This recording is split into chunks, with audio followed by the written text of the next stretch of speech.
বড় কাঁদিস।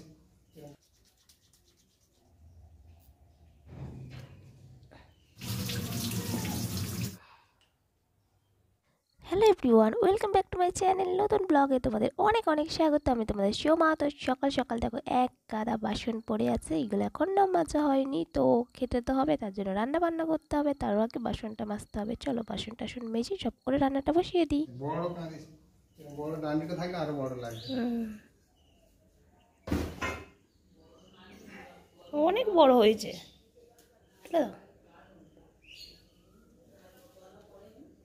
তাহলে বস্তার মধ্যে ভরে রোদে দিয়ে দাও, শুকিয়ে যাবে না তো আবার। না না না, তাড়াতাড়ি পায় না। সকাল সকাল বাবা একটা বড় কলার কাঁদি কেটে নিয়ে চলে এসেছে। এইটা 2 দিন রোদে রাখবে, তারপর বস্তায় ভরে দেবে, খুব তাড়াতাড়ি পেকে যাবে। প্রায় আরও 2 দিন লাগবে, 4 দিনের মধ্যে পেকে যাবে। তো বাবা তো চলে গেছে কলার কাঁদি রাখতে, আর আমি এখানটায় বাসনটা মাজতে বসে গিয়েছি। দেখতে পাচ্ছ যে দাঁড়িয়ে গিয়েছি, বসে গিয়েছি কেন বলছে, আর আজকে অনেক বাসন ছিল। মানে কালকে রাতেও বাসন মাজা হয়নি, কালকে রাতে জলই আসেনি।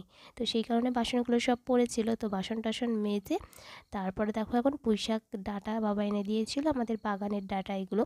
আর কচি কচি সবে মিটুলি ধরেছে।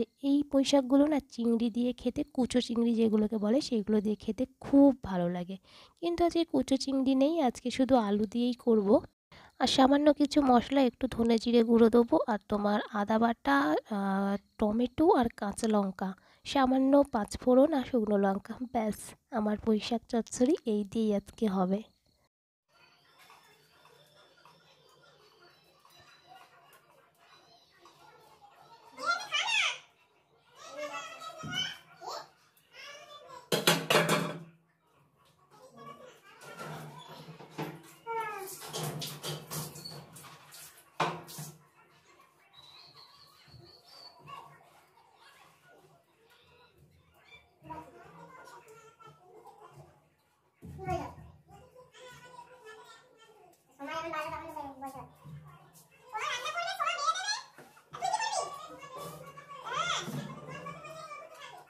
সময় সময় কাজে আছে, ঠিক আছে? সব সময় কাজে আসবে সস্তা না।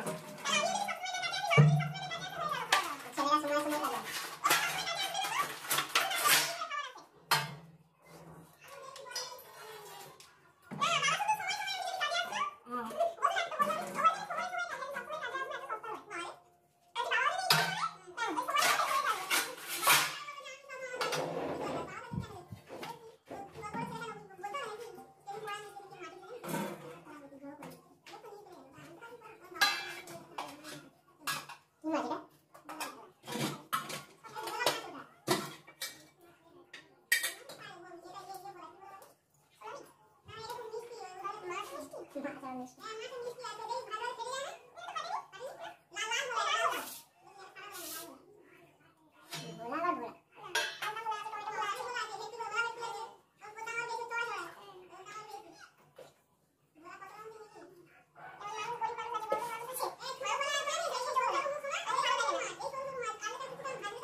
সকালবেলা একটা পাটে রান্না হয়ে গেছে, সুবর্ণকে পাঠিয়েছিলাম ভোলা মাছের ঝাল আর করলা ভাজা।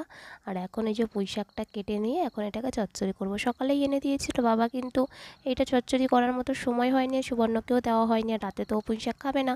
সেই কারণে ওর আর খাওয়া হলো না পুঁইশাক। পরের বাড়ি যখন আনবে তখন ওর জন্য মানে আগের দিন কেটে রাখতে হবে, তাহলে সকালবেলা রান্না করতে পারবো। কারণ সকালবেলা কেটে রান্না করা মানে অনেক ঝামেলা, বুঝলে। তার মধ্যে বাসন মাজা, ঘর পরিষ্কার করা, বাইরে বারান্দা, তার উপর উঠোন পরিষ্কার করা, সব কিছু মিলিয়ে তারপর সুবর্ণর টিফিন জোগাড় মানে রেডি করা, তারপর ব্যাপার থাকে আবার তোমার ওর স্নানের জল রেডি করা, সেই সমস্ত নিয়ে পুরো গজঘণ্ট হয়ে যায় সকালের রান্নাবান্না। তো সেই কারণে আগের দিন না কেটে রাখলে না খুবই অসুবিধায় পড়ে যাই। আর আজকে আরও একটা কাজ এক্সট্রা করবো, সেটা হচ্ছে আমার হাতে পায়ে মুখে পুরো ট্যান পড়ে গেছে, তোমাদেরকে দেখাচ্ছি একটু পরে। তো এইটাকে চাপা দিয়ে দিই, যাবো একটু ট্যান রিমুভ করার জন্য যে জিনিসগুলো প্রয়োজন সেইগুলোকে এখন আনতে যাব। মাত্র 5 টাকা নিয়ে নিয়েছি আর সেটাকে নিয়েই এখন যাচ্ছি আমার কারুকার্য করতে দোকানে।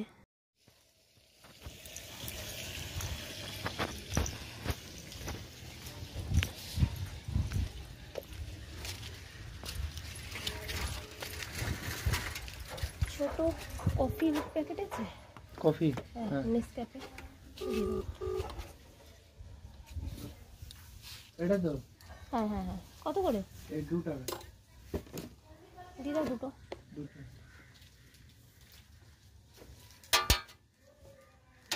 ये 10 वाला भी आता है। চলে এসেছি এখন লেবু গাছের লেবু তুলতে। এই দেখো কত লেবু হয়েছে, এগুলো বেশ লাল লাল হয়ে এসছে হলুদ, আর এখানটায় অনেকগুলো হয়েছে বেশ তোলার মতো। এই দেখো এইখানে যে হলুদগুলো হয়ে গেছে এইগুলো বেশ তোলার মতো হয়ে গেছে। আমাদের গাছের লেবু তুলে আজকে আমি গায়ে মাখবো। তো কোনটা তুলি? এটা দেখি, এটা আর একটু, এটা একটু নরম নরম লাগছে। এটা দেখি, এটা বেশ বড় হয়েছে, এটাকেই তুলে নিই।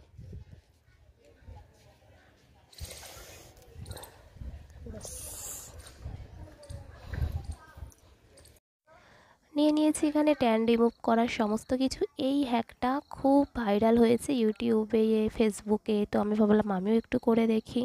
তো এর মধ্যে যেগুলো লাগছে সেটা হচ্ছে কফি পাউডার। এখানে আমি নেসক্যাফের কফি নিয়ে নিয়েছি 2 টাকা দামের, আর নিয়ে নিয়েছি গাছের লেবু, আর এখানটা বেকিং পাউডার।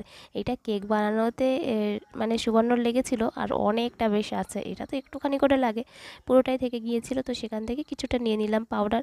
এই ছোট্ট চামচের 1 চামচ মতো হবে, আর বড় চামচের 4 ভাগের 1 ভাগ হবে। তো আমি লেবুটা হাফ ফালির থেকে একটু বেশি কী করেছি, রসটাকে নিয়ে নিয়েছি। যেহেতু পায়ে হাতে সবটাতে দেবো আর এর মধ্যে জল কোনো রকম মেশাবো না, তাই লেবুর রসটাই প্রধান। মানে এইটাকে পুরো কি বলবো, ঘেঁটে দেওয়ার জন্য আর তো জল কিংবা গোলাপ জল কিছুই ইউজ করছি না। তো এটা দিয়ে আজকে মিক্স করব।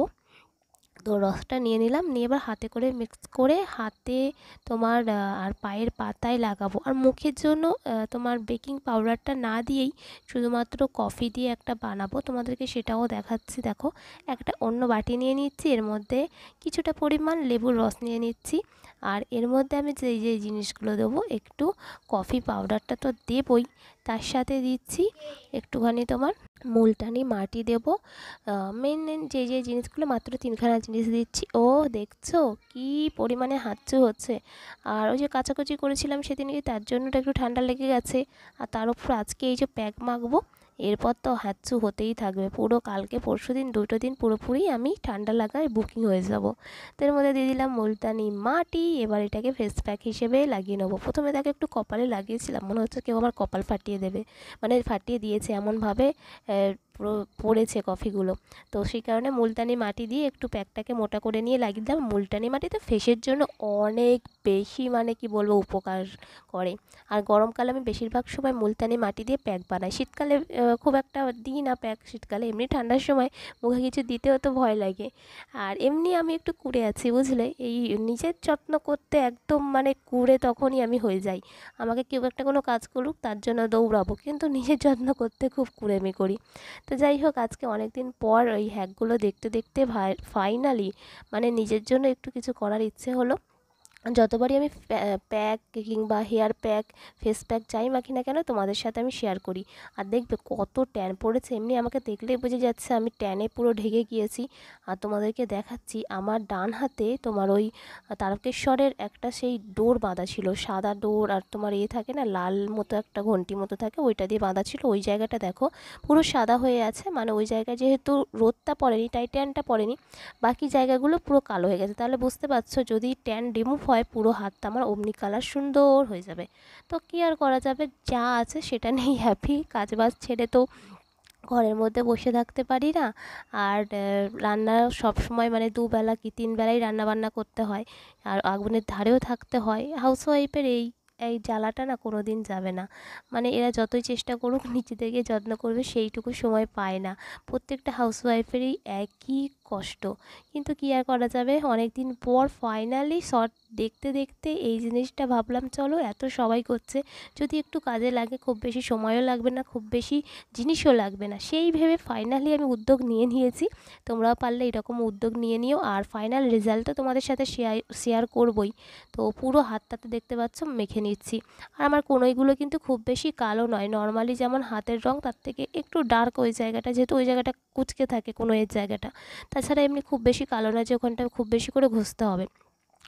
তো আমি দুটো হাতেই ভালো করে মেখে নেবো। এরকম লেবুর যে খোসাটা মানে বাদ হলো, যার থেকে তোমার রসটাকে বার করে নিচ্ছি, সেই খোসাটা কিন্তু ফেলিনি, সেটাকে কী করেছি এইরকমভাবে পুরোপুরি দিয়ে দিচ্ছি। আর আমি একটা জিনিস খুব ভয় পাচ্ছিলাম, আমার বাঁ হাতের নখগুলো তোমার নেল পলিশ দেওয়া নেই, ভাবছিলাম যদি কফি লেগে ওই জায়গাগুলো যদি কালো কালো দাগ হয়ে যায় ছোপ ছোপ, কিন্তু যখন হাত ধুয়েছিলাম তখন কিন্তু সেই দাগগুলো ছিল না। তাই তোমরা ভয় পেও না যাদের নখে নেল পলিশ পরা নেই। তো আমি পায়েও ভালো করে দিয়ে দিচ্ছি, পায়ের পাতাগুলো অনেক বেশি ট্যান পড়েছে, পায়ের পাতাগুলোতে সেমভাবে আমি দিয়ে দিচ্ছি। আর বেকিং পাউডারের পরিমাণটা তোমরা তো দেখলেই কতটা নিয়েছি। আর হ্যাঁকে ওই রকমভাবে বলে দিয়েছিল যে 4 ভাগের একটা চামচের 4 ভাগের 1 ভাগ নেবে, তো আমিও সেই মতো নিয়েছিলাম। এরকমভাবে আমি দিয়েছিলাম, খুব বেশি সময় লাগেনি বুঝলে। আর ওধারে আমার পুঁইশাকের তরকারিও বসানো ছিল, মাঝে মধ্যে একটু উঠে গিয়েও দেখে এসেছি দুবার। আর মুখে যখন মেখেছি, মুখে তো অনেকটা আগে মেখেছি, মুখেরগুলো পুরো শুকিয়ে গেছে, তবে হাতেরগুলো তাড়াতাড়ি শুকায়নি, হাতেরগুলোর জন্য একটু অপেক্ষা করেছিলাম। তোমার টোটাল মিলিয়ে আমি 15 মিনিট মতো, মানে মুখে যেহেতু আরও 5 মিনিট আগে মেখেছিলাম আর হাতেরটা রেখেছিলাম, হাত আর পায়ে 10 মিনিট মতো রেখেছিলাম, তারপরেই ধুয়ে দিয়েছিলাম, কারণ অনেক টান হয়ে গিয়েছিল, শুকিয়ে গিয়েছিল। তো তারপরে ফাইনাল রেজাল্টটা তোমাদেরকে দেখাবো। আগে দেখো হাত আর পা পুরোপুরি আমার কী অবস্থা, পুরো কালো কালো হয়ে গেছে। এমনিই আমি কালো, খুব বেশি গর্ব করার মতো নয় যে ফর্সা টুকটুকে দুধে হালটা, এরকম কোনো গর্ব করার মতো ভগবান আমায় রং দেয়নি। তো যেটুকু দিয়েছে সেটুকু নিয়ে ভগবানের কাছে অনেক ধন্যবাদ। তো ফাইনালি দেখো কী অবস্থা, পুরো সিটিয়ে গেছে। এবার তো ধুতেই হবে, চলো কলতলায় যাই।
ব্যাস ধোয়া হয়ে গেছে হাত পা মুখ, এবার তোমাদের কাছে ফাইনাল লুকটা দেখো কীরকম এসেছে।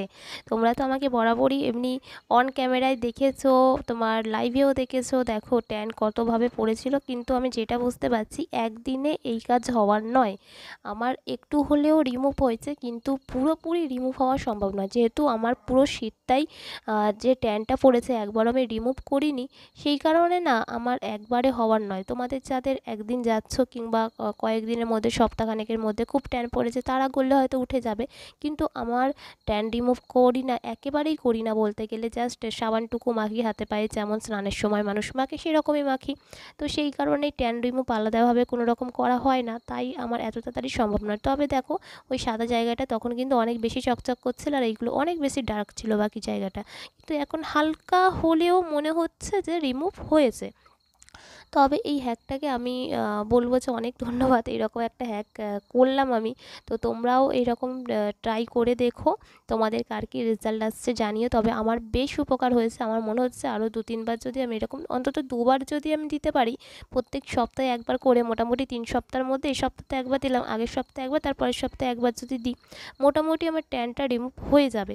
কারণ আমি যেইভাবে পুড়ে গিয়েছি রোদে, সেই রোদের মানে পোড়া তুলতে গেলে আমাকে খুব কম করে মাস 1.5 তো দিতেই হবে সময়। তো যখন করব তোমাদের সাথে শেয়ার না করতে পারলেও আমি বলে দেবো যে আমি আজকে করেছি কি করিনি, সেটা বলে দেবো। তো চলো, খাবার দাবার নিয়ে চলে এসেছি, সেই পুঁই শাকের চচ্চড়ি আর কালকের একটা রুটি ছিল আর মাছের ঝাল। চলো আমি খাওয়া দাওয়া করে নিই, তোমাদের সাথে দেখা হচ্ছে পরবর্তী ব্লগে। টাটা।